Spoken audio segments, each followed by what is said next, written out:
Padre, una vez más nos presentamos delante de ti, con temor, con temblor en nuestro corazón, por querer hacer las cosas bien. Pero para esto necesitamos ser guiados, instruidos por ti, Señor. Ayúdanos por favor, a comprender tu palabra, la palabra profética más segura que tenemos nosotros, a la cual hacemos bien en estar atentos. Yo ruego, Señor, por tu iglesia, por mis hermanos, por mi propia vida, porque podamos discernir tu voluntad, escuchar tu voz a través de tu palabra y reconocer, Señor, los tiempos en los cuales estamos viviendo.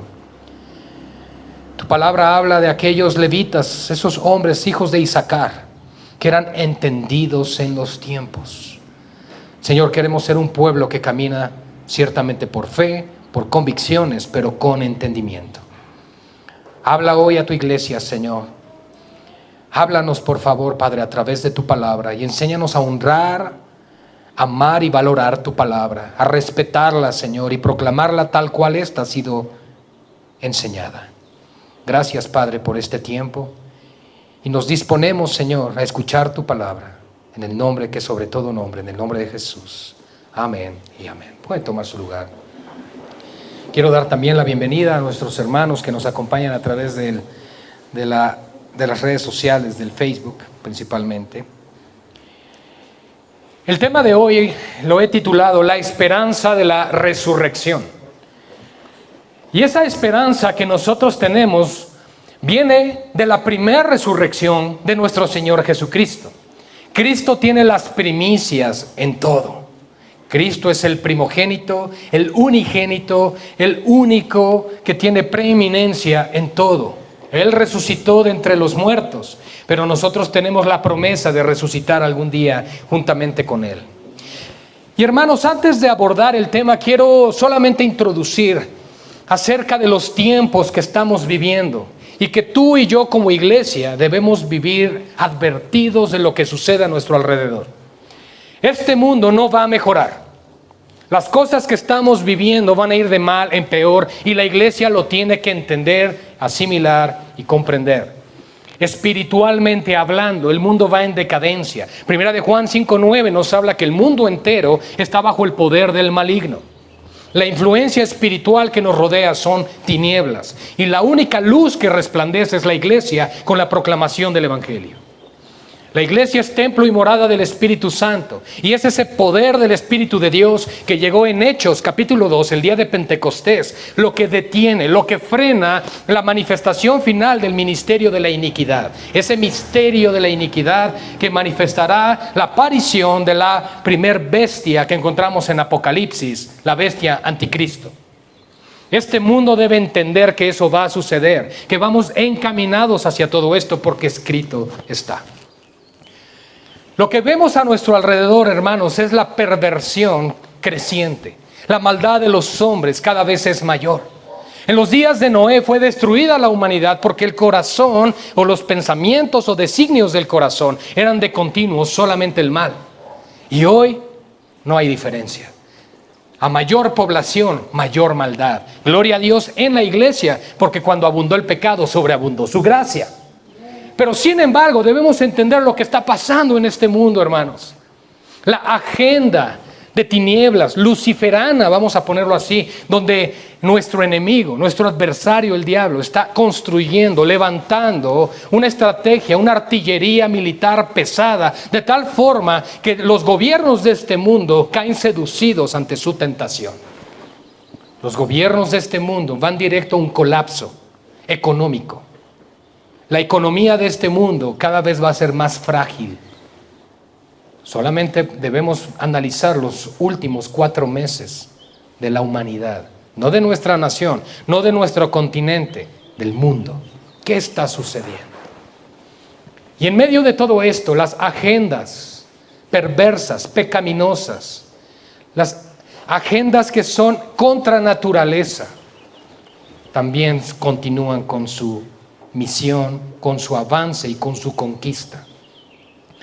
La idea de esta élite que gobierna realmente en este mundo, por supuesto bajo la subordinación de nuestro Señor, Su único propósito es difamar el Evangelio, difamar a la iglesia y, por supuesto, secularizar cada vez más a este mundo.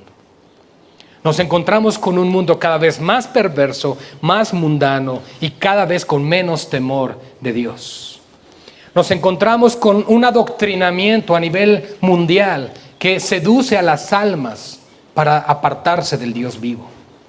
Eso es lo que estamos viviendo, un mundo de obscuridad, un mundo de pecado, cada vez en su mayor expresión. La iglesia tiene un papel, un rol, un lugar en todo esto, claro, pero también tenemos una esperanza en medio de esta situación. Lo que estamos viendo, hermanos, son agendas que buscan implantar, imponer sobre la iglesia, incluso también sus ideologías. Comienzan con el adoctrinamiento de nuestros hijos, comienzan en las escuelas. Por supuesto, las secretarías de educación se rinden ante esta instrucción. Una élite que domina, controla todas las cosas con la intención primaria de sodomizar al mundo. Al igual que en días de Noé, al igual que en días de Lot, Sodoma y Gomorra, ahora a nivel mundial. El mes pasado, el mes de junio, fue el mes de su orgullo, donde la pregunta es, ¿y la iglesia qué hizo en ese mes? ¿En qué estuvo ocupada la iglesia? Probablemente encerrada en 4 paredes por temor a un virus. Mientras que el mundo continúa con su perversa agenda, la iglesia tiene que recordar que tiene una misión y un papel en este mundo. Ser sal y ser luz. Resplandecer con el Evangelio. Por supuesto, debe venir un peso al escuchar estas cosas, porque el mundo sigue su agenda y la iglesia se detuvo. Y eso jamás en la historia había sucedido. Y eso indica que la iglesia de hoy es la iglesia más tibia de toda la historia. Es la iglesia más materialista y la más afanada por las cosas de este mundo, que persigue la riqueza, la fama, la popularidad, incluso del mundo que le rodea. La farándula cristiana, iluminada por Grammys, premios, shows y espectáculos. Humo en los púlpitos que lo único que hace es nublar el entendimiento de las personas. Una artimaña de seducción del mismo diablo dentro de la iglesia de Cristo. Pero la verdadera iglesia del Señor discierne lo que está pasando. Y no solo discierne, sino que trabaja. Jesús, cuando vino, dijo: mi Padre hasta ahora trabajo y yo también trabajo. Y la iglesia debe hacer lo mismo. San Juan 6:39, hermanos, nos habla de la promesa gloriosa que tenemos en el Señor. Esa promesa de la resurrección que tenemos en Cristo. Y ciertamente este mundo ya no va a dar marcha atrás. Es un punto de no retorno. Todo lo que estamos viviendo, los acontecimientos a nivel mundial, las enfermedades incurables que nuestro mismo Señor advirtió que serían señales previas a su regreso, todo está aconteciendo. Iglesia, Maranata, Cristo viene. Y todos nosotros tenemos que estar preparados para nuestro encuentro con el Señor. Ahora, esto no es una imposición o temor a un miedo, si no estoy lo suficientemente preparado, no me iré con el Señor. No, si eres de Cristo te vas. Por supuesto, si tu vida no está bien con el Señor, perderás recompensas. Pero si no eres de Cristo y te has engañado, no te irás con el Señor. Y quedarás aquí a vivir la peor persecución. Ni siquiera la Inquisición se asemeja con lo que vivirán en la gran tribulación. Hermanos amados, es tiempo de despertar. Es tiempo de saber dónde se encuentra la iglesia en la historia. Según la palabra profética de Dios, nos encontramos ya en los últimos días. No solo en los postreros días, los cuales iniciaron cuando Cristo estuvo entre nosotros, sino que estamos al final de los últimos 2 días o 2000 años para que venga el día 7 o el milenio.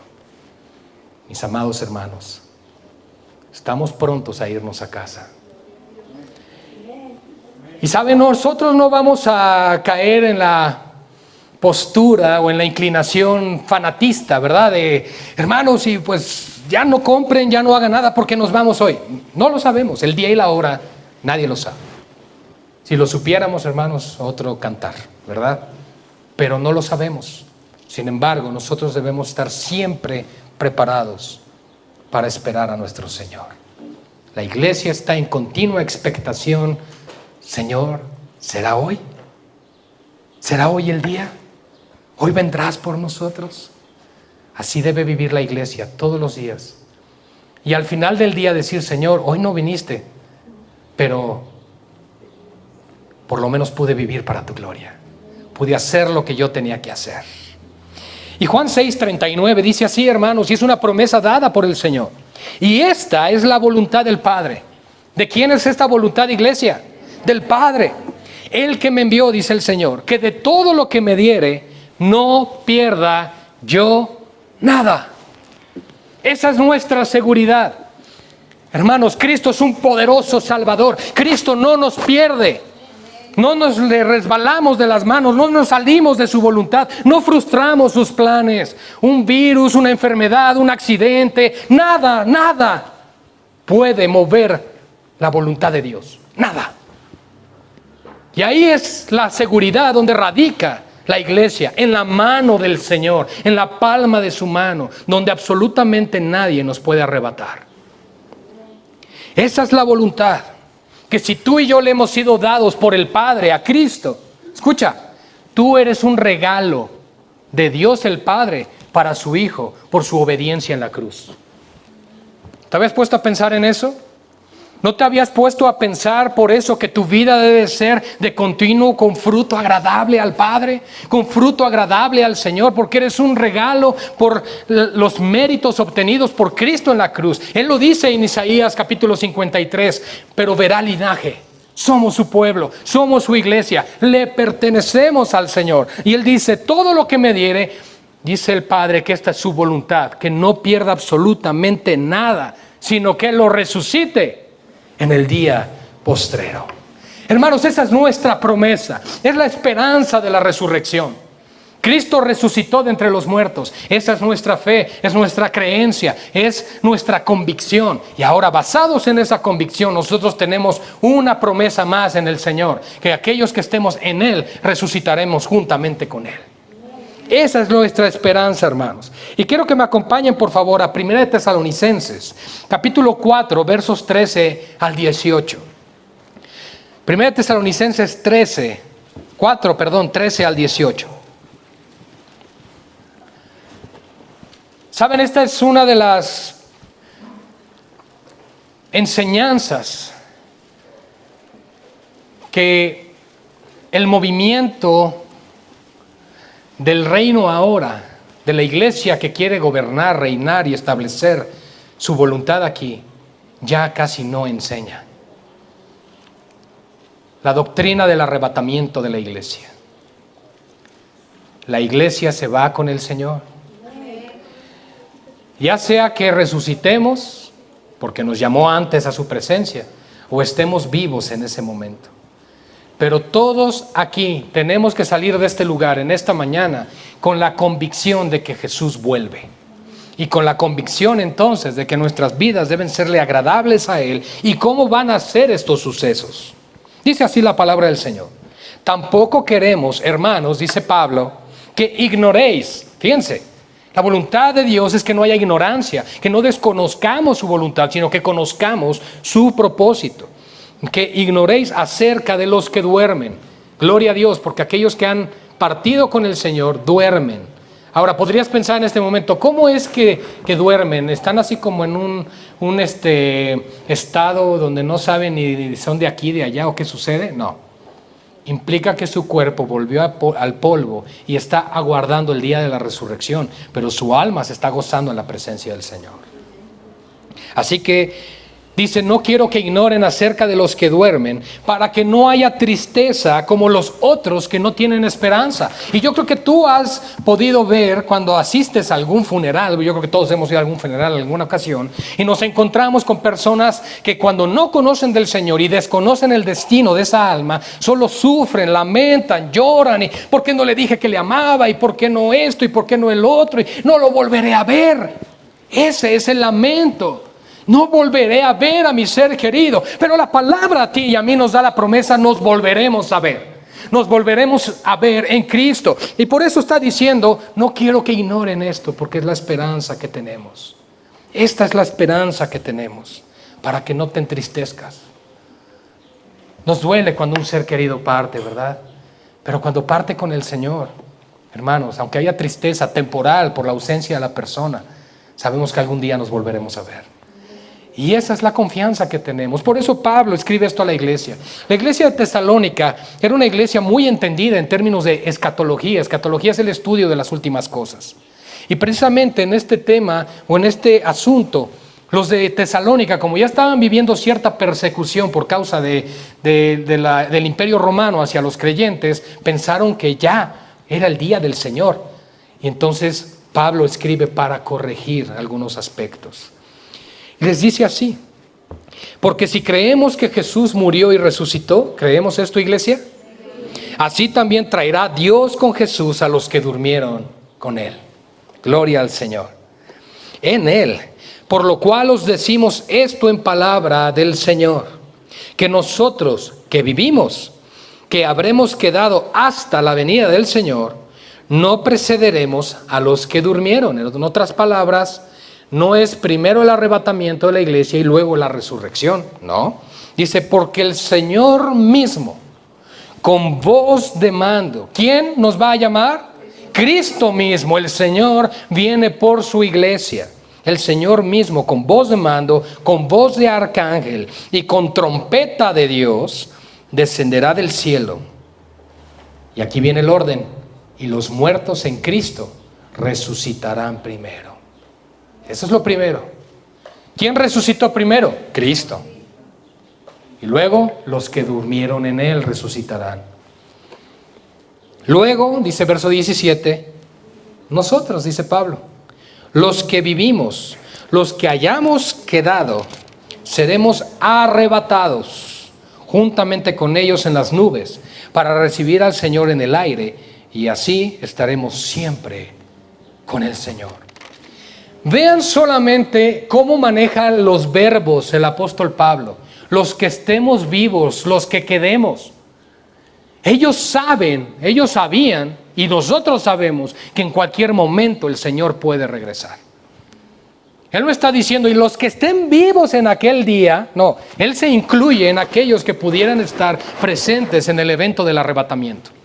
Eso, por lo tanto, es real, es bíblico, es doctrina bíblica lo que estamos viendo hoy, iglesia. Ahora, la palabra arrebatamiento es una palabra griega que es arpazo, y se escribe así, A-R-P-A-Z-O, arpazo. Y esa palabra implica algo que es súbitamente hecho, algo que se realiza de golpe, algo que se realiza instantáneamente. Eso es lo que produce el arrebatamiento. No es algo así como, ay, me empiezo a ir. No. ¡Pum! En un instante, en un abrir y cerrar de ojos, estaremos delante del Señor. Ahora bien, yo no me atrevo a decir que se quedarán las ropas dobladas y que los autos chocarán y los aviones. No me atrevo a decirlo porque la Biblia no lo dice. Pero seguramente habrá algún caos, alguna situación que va a acontecer por cuanto la iglesia se fue. Ahora, es necesario que la iglesia salga de este mundo. ¿Por qué, hermanos? Porque lo que detiene al espíritu del anticristo se va juntamente con la iglesia. Esa gracia especial que llegó en Hechos 2, el derramamiento del Espíritu Santo, Él se va con nosotros. Ahora, el Espíritu Santo no se va de la tierra porque Él es Dios, Él no se puede ir. Se va la gracia especial que llegó, la que nos salva hoy, ¿verdad? La que nos convence de ¿qué? De pecado, de justicia y de juicio. Se va. Entonces, al ya no haber qué detenga para que el misterio de la iniquidad se cumpla, se manifiesta la bestia anticristo. Eso es lo que va a suceder. Eso está en un futuro. Entonces, si entendemos cómo es la cronología de los eventos, iglesia, nosotros no debemos de temer, porque tú y yo no estamos esperando la manifestación del anticristo, sino a Cristo que vuelve por nosotros. Esa es la esperanza que tiene la iglesia, y la palabra de Dios lo enseña así. Ahora, en el verso 16 nos habla de cómo es esa voz. Es la voz del Señor, voz como de trompeta. Y los que tuvieron la oportunidad, y espero que la mayoría, de escuchar los audios de Apocalipsis que terminé el mes pasado, pudieron darse cuenta de cómo va a ser cada evento. Versículo por versículo se dio la lectura de este libro tan hermoso de Apocalipsis. Sé que hay muchos que dicen, a lo mejor, se me da miedo leer ese libro. Es un libro hermoso, es un libro glorioso porque habla de la victoria de nuestro Dios. Y ciertamente hay dolor en nuestro corazón por las almas que perecen sin Cristo. Pero, hermanos, nuestro Dios triunfa. Y en eso debe haber gozo y alegría y esperanza en nosotros. Ese anticristo que se levantará será un gran personaje, carismático, un hombre político, con herencia de la realeza, y tiene que venir del linaje, de la ascendencia de David. Tiene que ser reconocido de esa forma, de la casa de David, para que el Israel de ahora le reconozca como Mesías. Sin embargo, ese personaje, según Apocalipsis 13, muere. Pero Satanás, en su imitación, porque él siempre imita lo que Dios hace, resucita a su anticristo. Y ese que se levantará es uno de los 7 emperadores que Juan, a quien se le reveló el Apocalipsis, le tocó ver. Es decir, Nerón. Nerón será levantado como un espíritu en ese cuerpo, y ya sabrán lo que viene después. 3 años y medio de una terrible persecución. Se sentará en el trono de Dios, en el templo de Israel, y hará cesar la ofrenda. Jesús le llamó, y Daniel también, la abominación desoladora. Él se sentará ahí, hará cesar la ofrenda. Y ahora iniciará una persecución contra todavía aquellos que crean en Cristo en aquel día, y contra el pueblo de Israel, los judíos que queden en ese tiempo. Habrá, por supuesto, un remanente salvo, 142,000 judíos, 12,000 de cada tribu. No son los testigos de Jehová, son judíos, ¿ok? 144,000, perdón, gracias, no sé qué dije, gracias. Y por el otro lado, amados hermanos, nos encontramos con muchos creyentes también saliendo en ese tiempo, con su vida, creyendo en Cristo, pero pagando con sus vidas, muriendo, decapitados la mayoría de ellos, es lo que enseña Apocalipsis. Eso es lo que le espera a los creyentes de aquel tiempo, que en este tiempo no caminaron con el Señor. Cuando venga el arrebatamiento, muchos que escucharon el testimonio de la iglesia dirán: yo sabía, yo había oído, pero nunca me arrepentí. Bueno, habrá tiempo, habrá otra oportunidad ahí, pero será una muerte muy dolorosa la que tendrás que experimentar. Sobre todo, sabiendo que el Espíritu de Dios, ese consuelo, el Paracletos que vino a consolar, ya no estará. Bien, hermanos, esos sucesos vienen y ese tiempo vendrá, y este mundo está encaminado hacia eso. Lo creas o no, pero está en la Biblia. Y eso es lo que va a pasar, hermanos. Y la iglesia tiene que estar preparada. Esa voz como de trompeta aparece también en Apocalipsis 4:1. Y si me acompañan, dice Apocalipsis 4:1. Los estoy esperando a que abran sus Biblias. Si no traes Biblia, busca un cristiano, él trae. Apocalipsis 4:1 dice: después de esto, es Juan, miré, y he aquí una puerta abierta, ¿en dónde? En el cielo. Y la primera voz que oí, es decir, la que escuchó en el capítulo 1 de Apocalipsis, es la voz de Cristo. ¿Cómo es esa voz? Dice ahí, como de trompeta, hablando conmigo, dijo: sube acá, y yo te mostraré las cosas que sucederán después de estas. Bueno, para los que han leído un poquito Apocalipsis, saben que está dividido en 3. Y la división la encontramos en el capítulo 1, verso 19. Cuando Jesús mismo le dice, escribe las cosas que has visto, las que son y las que han de ser después de estas. Las que has visto, la revelación desde el versículo 1 del capítulo 1 hasta el verso 23. Y después, las que son, la era de la iglesia, capítulos 2 y 3, las cartas a las 7 iglesias. El 7 significa plenitud o perfecto, por lo cual cuando Cristo escribe a las 7 iglesias, se encarga de escribir a la plenitud de la iglesia, a todos nosotros.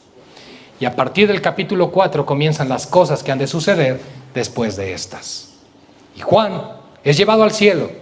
Es una figura del arrebatamiento de la iglesia. Juan está representando a toda la iglesia en ese momento. Y escucha la misma voz como de trompeta. Y si nos damos cuenta, Cristo no baja, sino que le dice, sube acá. El arrebatamiento entonces no es ni una tercera ni una cuarta venida de Cristo. Porque Él no pisa tierra, Él no viene a la tierra. Él nos remueve de la tierra y nos levanta, nos arrebata. Y ojo, la Biblia llama arrebatamiento, no rapto. En inglés la palabra arrebatamiento es rapture, por eso dicen rapto, pero no es rapto porque la iglesia le pertenece a Cristo y Él no viene a robar nada. Él viene a tomar lo que le pertenece, su iglesia que compró con la sangre de su propio Hijo. Así que a partir de ese momento, a partir de Apocalipsis 4:1, todo acontece en lo que son principalmente los 7 años, los primeros 3 años y medio de la tribulación y los segundos 3 años y medio de la gran tribulación. Esos 7 años se le conoce también como la semana 70 de las profecías de las 70 semanas de Daniel. Bien, sé que a lo mejor alguien me diga, ¿y eso qué es? Bueno, lo podemos ir aprendiendo poco a poco. Pero el punto, hermanos, es que el tiempo se está cumpliendo. Y la iglesia tiene que entender una cosa, que tenemos nuestra esperanza en nuestra resurrección. Los eventos vendrán, se cumplirán, pero ¿dónde estaremos tú y yo? Ahora, lo que me llama la atención entonces en 1 Tesalonicenses 4, 13 al 18, que acabamos de dar lectura, es que nos encontraremos con el Señor ¿en dónde? En los aires, en las nubes, y estaremos para siempre con el Señor. Y hay evidencia en el Antiguo Testamento de que Cristo o de que Dios removió a unas personas para llevarlas a su presencia. ¿Quiénes fueron? Enoc y Elías. Entonces eso puede suceder. Bíblicamente hay un registro, hay un testimonio y eso sucederá con la iglesia. No podemos negar la doctrina del arrebatamiento, iglesia, porque está en las Escrituras. Ahora bien, nosotros vemos en Apocalipsis 26, hermanos, algo muy importante. Apocalipsis 26. Y vamos avanzando en nuestra enseñanza de esta mañana.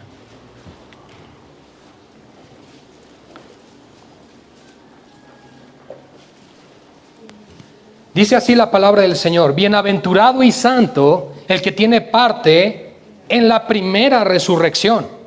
La segunda muerte no tiene potestad sobre estos, sino que serán sacerdotes de Dios y de Cristo y reinarán con Él ¿cuánto tiempo?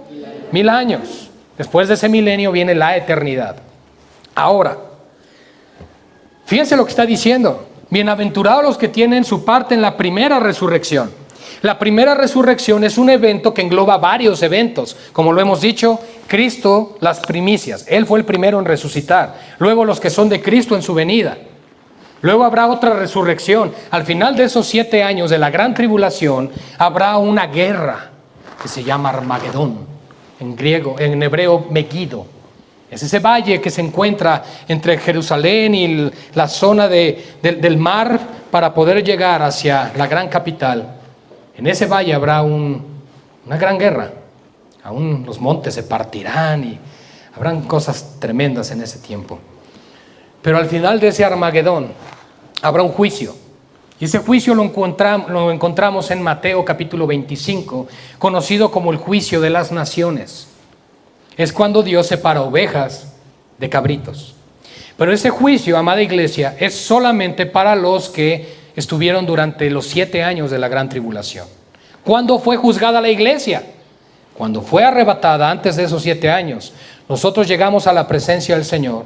Y según 2 de Corintios, capítulo 5, verso 10, dice que todos compareceremos ante el tribunal de Cristo.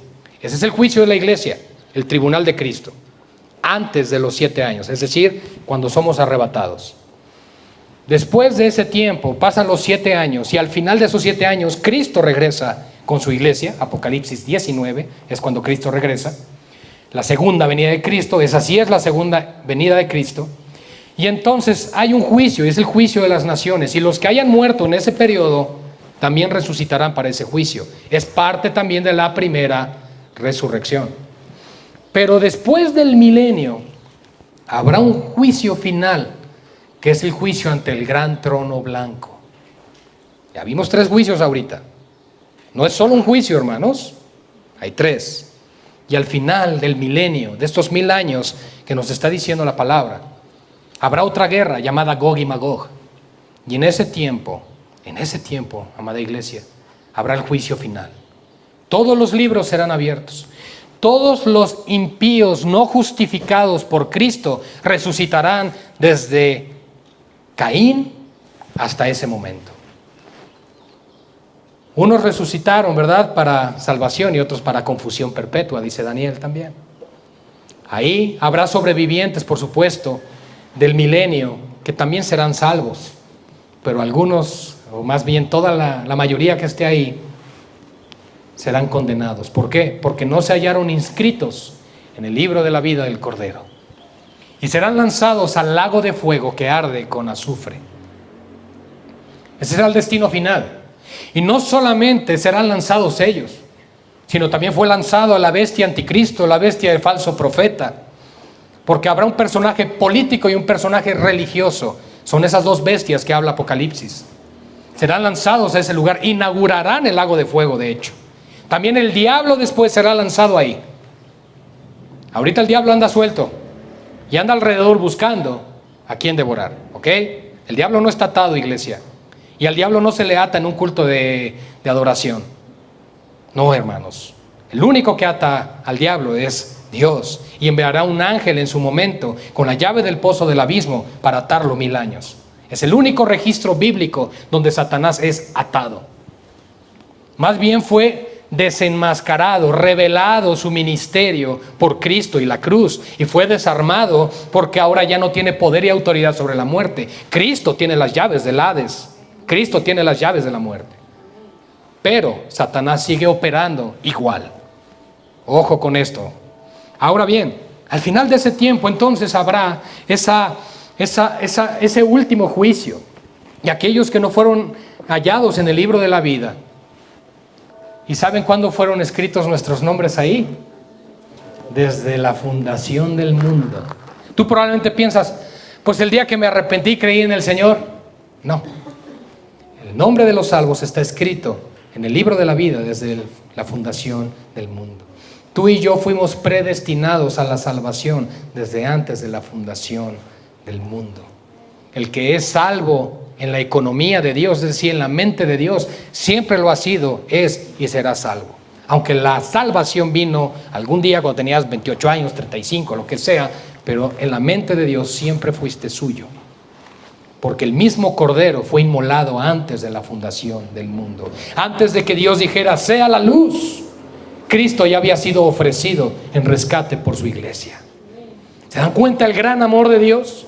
¿Se dan cuenta entonces que todo lo que esté aconteciendo, incluso lo que estamos viviendo hoy a nivel mundial con pandemias y lo que sea, no puede estorbar, sino más bien apunta hacia el cumplimiento de todo esto? ¿Y por qué es que la iglesia no debe temer, sino gozarse, porque el día de nuestra redención se acerca? Ahora, Apocalipsis 22, hermanos, 16 al 17. La doctrina del arrebatamiento de la iglesia, como lo he dicho, es bíblica y además es la promesa que anticipa nuestro encuentro para estar para siempre con el Señor. Apocalipsis 22, 16, 17. Voy hacia el final de mi mensaje, pero vean lo que dice, hermanos. Yo Jesús, ¿quién? Jesús. ¿Y quién es Jesús? Dios, nuestro Salvador. Yo Jesús he enviado mi ángel para daros testimonio de estas cosas en las iglesias. Yo soy la raíz y el linaje de David, la estrella resplandeciente de la mañana. Y el espíritu y la esposa dicen, ven.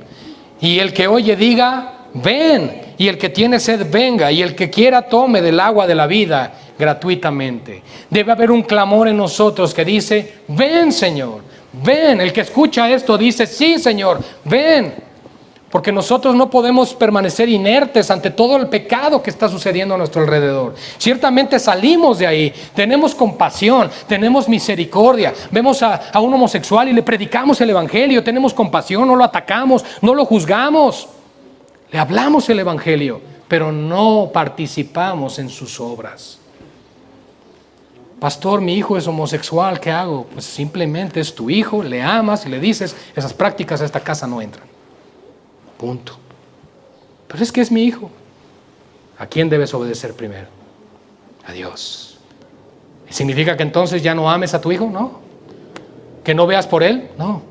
Pero no vas a tolerar, por decirlo así, o a participar de su estilo de vida. No, al rato te lleva al novio, o si es mujer te lleva a la novia a casa y tú tengas que decir, bueno, amor es amor. No. No, iglesia. No, jamás. Eso es perverso. Y el que participa en eso se hace partícipe, ¿verdad?, de todas estas cosas. Así que, hermanos, la iglesia debe tener compasión y misericordia por las personas en cualquier tipo de pecado. Porque no solo eso es pecado, también mentir, robar, el chisme, las calumnias. Muchas cosas de esas están también en la iglesia. Y nosotros tenemos que entender que de todo eso nos tenemos que arrepentir. Es igual de pecaminoso el que practica la homosexualidad que el que practica el adulterio, que el fornicario, que el mentiroso, que el idólatra, etcétera, etcétera. Tenemos que entender eso, hermano. No podemos decir, esos son más pecadores que yo. No, todos somos pecadores. La diferencia es que unos hemos sido redimidos por la gracia del Cordero y otros no. Pero en Cristo tenemos que caminar ahora a la luz de esa verdad y buscar santidad. Obediencia a la palabra del Señor. Y eso es lo que cuesta de seguir a Cristo. Seguir un Cristo que te ofrece todas las cosas de este mundo, paz, gozo, prosperidad, abundancia en todo, pues ese Jesús, todos dicen, yo quiero ese Jesús. Pero el Jesús que te dice, niégate a ti mismo, toma tu cruz cada día y sígueme. No, eso no, porque implica responsabilidad, implica que mi tiempo ya no es mi tiempo, implica que mi vida ya no es mi vida, implica que mis cosas no son mías. Como lo hablamos la semana pasada, viviendo bajo el señorío de Dios. Pero tenemos que proclamar al verdadero Cristo y el verdadero evangelio para que haya conversiones verdaderas. Bien, hermanos, ahora, ¿qué responde la iglesia según Apocalipsis 22:20? La iglesia responde a algo muy hermoso, porque el Señor promete algo aquí. El que da testimonio de estas cosas dice, ciertamente vengo en breve. ¿Se dan cuenta de lo que acabamos de leer? ¿Y quién lo dijo? Jesús. Ciertamente vengo en breve. Y la iglesia dice, amén. Sí, ven Señor Jesús. Vuelve por nosotros. Vuelve por nosotros. Porque no solamente es que nos duele el pecado a nuestro alrededor, sino el pecado en nuestras propias vidas, que nos apartan de Dios. Y Dios en su infinita misericordia, 2 Timoteo 4:8, dice que nos concede además que por esperar y amar su regreso, la corona de justicia. Dios te recompensa, iglesia, por amar que Él viene. Dios te recompensa, hermanos. ¿Se dan cuenta cuán bueno es nuestro Dios? Que no solamente te promete que vuelve, sino que además dice, y si crees en mi regreso, te recompensaré. ¡Wow!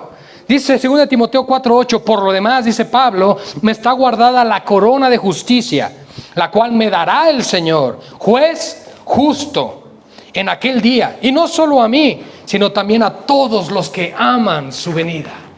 Aleluya.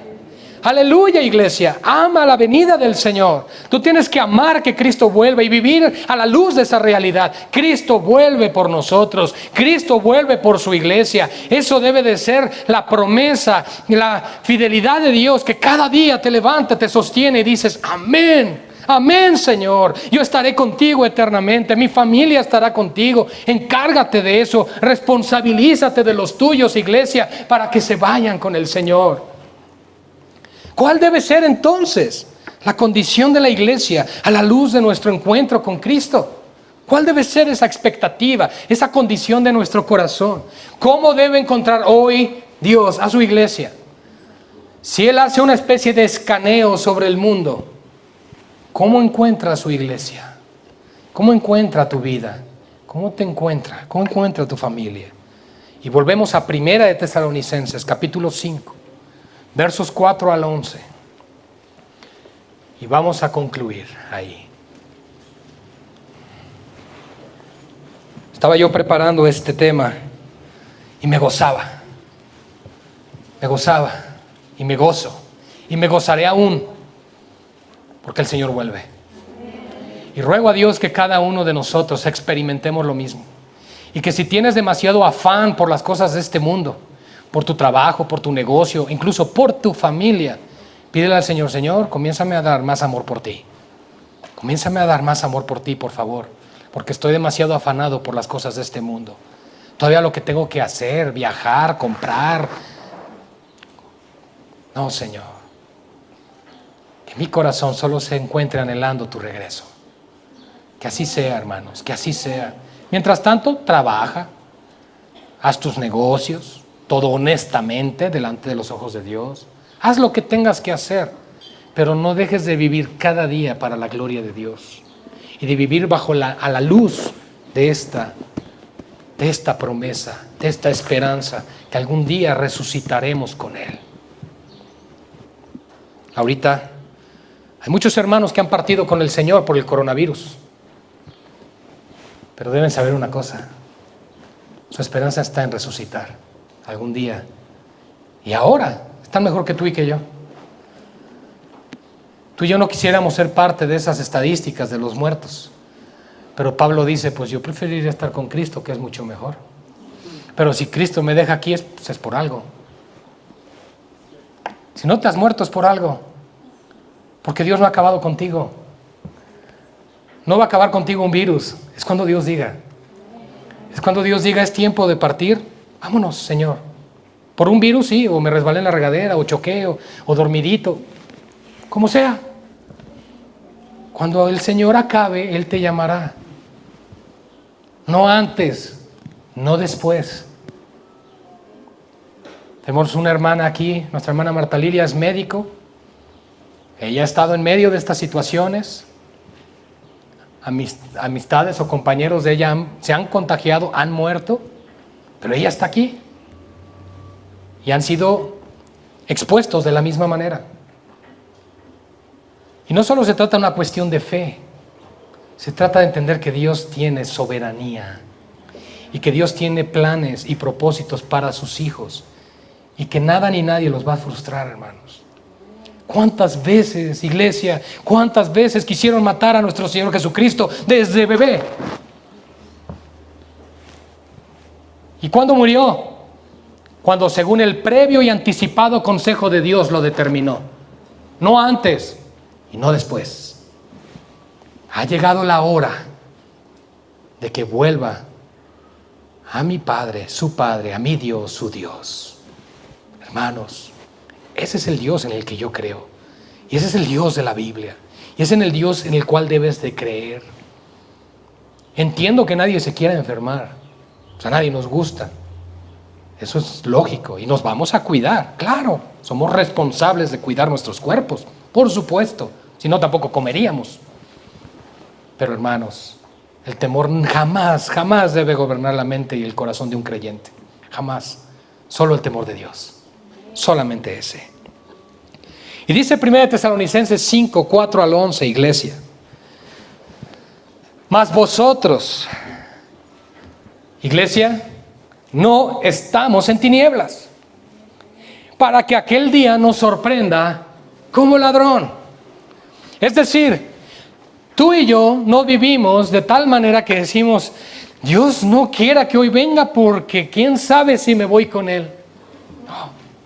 Dios está demandando que su iglesia viva de tal manera que sea luz en todo tiempo y en todo momento. Y nosotros en Cristo, si tu vida está en Cristo, no simpatizando con Cristo, en Cristo, entonces tu vida no está en tinieblas. Para que aquel día no nos sorprenda como ladrón. Porque todos nosotros somos hijos de luz e hijos del día, dice la palabra del Señor. No somos de la noche ni de las tinieblas. Por tanto, aquí viene la exhortación. Siempre la palabra de Dios, inspirada por Dios mismo, nos dice, iglesia, estén atentos a lo que voy a decir. Por tanto, no durmamos como los demás, sino velemos y seamos sobrios. Pues los que duermen, de noche duermen, y los que se embriagan, de noche se embriagan. En otras palabras, los que ignoran, que ignoren. Los que viven para el mundo, que vivan para el mundo. Los cristianos que se dicen ser de Cristo, pero que no son más que carnales, que creen en el Señor, dicen, no importa, Dios no se enoja, ¿qué tanto es tantito? Me puedo tomar unas, puedo echar el bailecito y Dios no se enoja. Qué religioso es el pastor. Hermanos, Dios no nos comparte con el mundo. Y creo que no hay problema en una pieza romántica bailada con tu pareja. Pero creo que raspar el tacón por todo el salón, con tus cumbias y con todo eso, hermanos, moviéndose, esas cosas ya no conviene a santos. Y no porque nos espantemos, ay, eso es del diablo. No, puede incluso esa canción estar hablando de cosas que ni sean satánicas, ¿verdad? Pero, hermanos, nos debemos a alguien y es al Señor. Y esto viene a lo largo del conocimiento de Cristo, a conocer su palabra. Porque, ¿qué creen? Ya leí toda la Biblia y no dice que no bailarás, por ejemplo. Entonces, ahora me preguntarán, ¿podemos danzar en la presencia del Señor? Yo creo que sí, y puedes brincar, y puedes aplaudir, claro, con orden, no víbora de la mar, no vamos a dar vueltas por todo el auditorio, no, es en orden, es un culto de adoración al Señor, pero se puede celebrar, puedes, ay, sí, aleluya, Señor, gloria a ti, claro. De repente escucho apagada la alabanza de esta iglesia, honestamente, y soy el pastor, yo lo estoy diciendo. Y tenemos que levantarnos. Aún el equipo de adoración se tiene que levantar y ministrar en el poder del Espíritu Santo. Eso tenemos que hacer.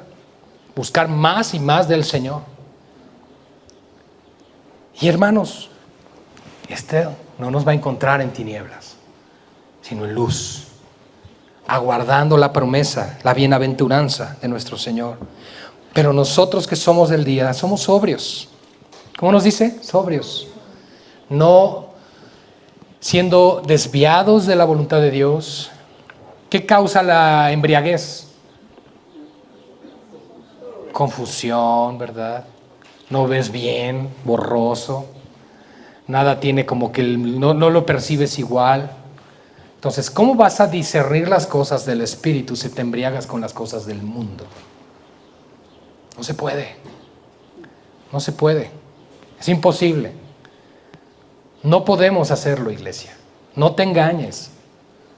No podemos estar toda la semana viviendo para el mundo y 3 horas para el Señor el domingo.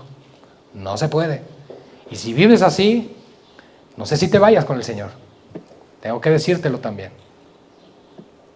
Tenemos que buscar comunión con Cristo. Así que nosotros que somos del día, seamos sobrios, habiéndonos vestido con la coraza de fe y de amor, y con la esperanza de ¿qué? De la salvación como yelmo. Nuestros pensamientos son guardados en que Dios prometió venir por nosotros. Porque no nos ha puesto Dios ¿para qué, iglesia? Para ira. ¿Qué es lo que se manifestará durante la tribulación? La santa ira de Dios. Y Dios no nos ha puesto para ira, sino para alcanzar salvación por medio de nuestro Señor Jesucristo.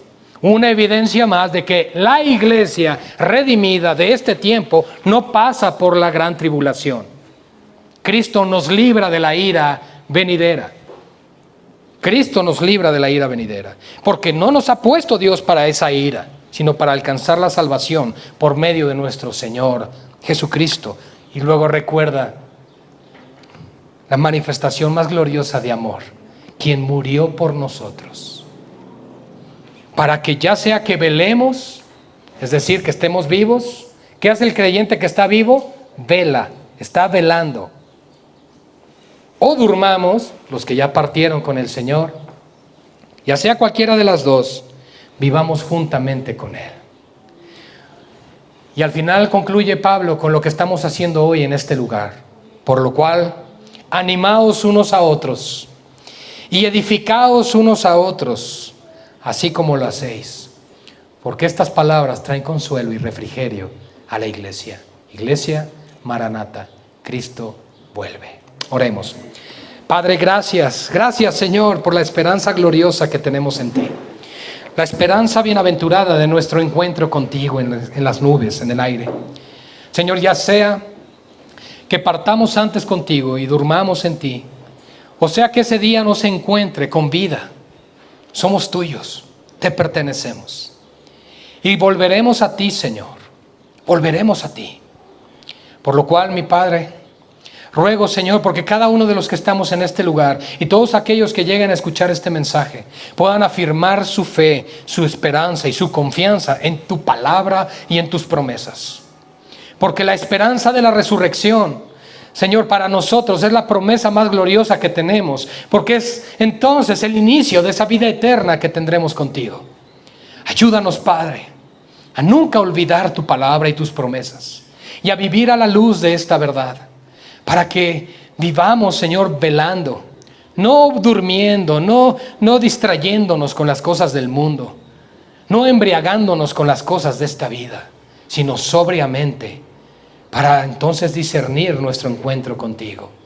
Señor amado, y mientras vuelves por tu iglesia, oramos porque nos halles siendo fieles, compartiendo el evangelio, anunciando las buenas nuevas, advirtiendo, avisando a los que nos rodean que tú vuelves, Señor, para que se pongan a cuentas contigo. Perdona, por favor, nuestros pecados y enséñanos, Padre, a honrarte, a vivir para ti el resto de nuestras vidas, en gratitud a tu sacrificio y al gran amor que has mostrado por nosotros.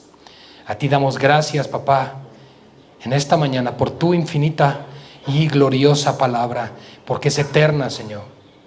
Tu palabra es eterna. Los cielos y la tierra pasarán, pero esta no. Y en eso descansa nuestra fe y nuestras vidas, en que todo lo que tú haces, Señor, lo haces también para nuestro bien. Gracias, papá, en el nombre de Jesús. Amén.